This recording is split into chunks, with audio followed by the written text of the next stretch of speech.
Ladies and gentlemen, this has got to be one of the craziest stories I've run into in quite some time.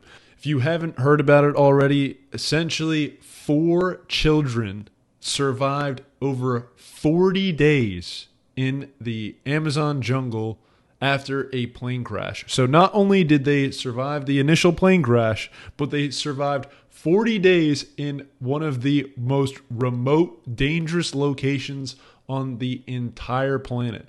All of this after the absolute trauma of watching their mom slowly die, as she apparently had survived the initial wreck for 4 days but couldn't move and was too badly injured and eventually died to her injuries. And the most wild part about this entire story is that these weren't even older children either. Like, they weren't teenagers. The oldest one was 13 and the rest were 9, 4, and 1. I can tell you that my achievements as a 13-year-old, which were strictly on Xbox Live and were namely beating Halo Reach on Legendary and Modern Warfare 2 on Veteran, don't really stack up too well when compared to this 13-year-old girl who is an absolute badass.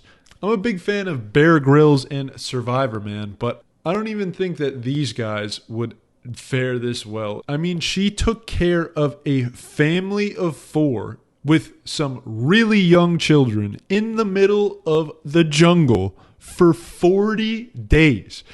Of course, there are some circumstances beneath the initial headline that explain some of the reasoning for this miracle, namely that first off, that the plane crash was a small plane, a Cessna, I believe, which typically aren't flying too fast, so you're more likely to survive that sort of plane crash than a huge jetliner that most people think of when they think of plane crashes. And second being that these children are actually members of a native indigenous tribe in Colombia known as the Huitoto. So this obviously played a huge factor into being able to survive for so long, because they're familiar obviously with their surroundings and with the dangers of the rainforest, as well as the general survival skills necessary for staying fed and staying hydrated.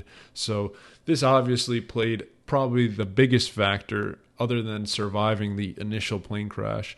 And lastly, the third factor that helped in their survival was the fact that the plane crashed and had a bunch of cassava flour on board, which is basically a staple food that is pretty nutrient rich. And they were able to survive off of that. But once that ran out, they just ate seeds and fruit. Luckily for them, this particular time of the year was more plentiful in fruit and other stuff to eat than other times of the year. So there's a little bit of luck on their side there. But regardless of these factors that definitely helped play a part in their survival, I don't want to downplay the sheer tenacity, the sheer willpower and impressiveness of these children's determination to survive for such an extended period of time after such a traumatic incident in one of the most dangerous places on earth. Even the most knowledgeable of adults, the most strong-willed adults, would still struggle immensely surviving for so long with such limited supplies and resources in the middle of the jungle. As of the latest reports, it seems that the rehydration and renourishment of these children is going well in the hospital and that they are all slated to make a recovery. Some of them are already talking and moving around already. But obviously, after 40 days of malnourishment and being stuck in the jungle, the recovery process is going to take a long time. But it seems that everything is going well so far. Anyways, that's pretty much it. Just wanted to share this truly miraculous story, a little heartwarming news. And thanks for tuning on in. We'll catch you next time. Adios, amigos.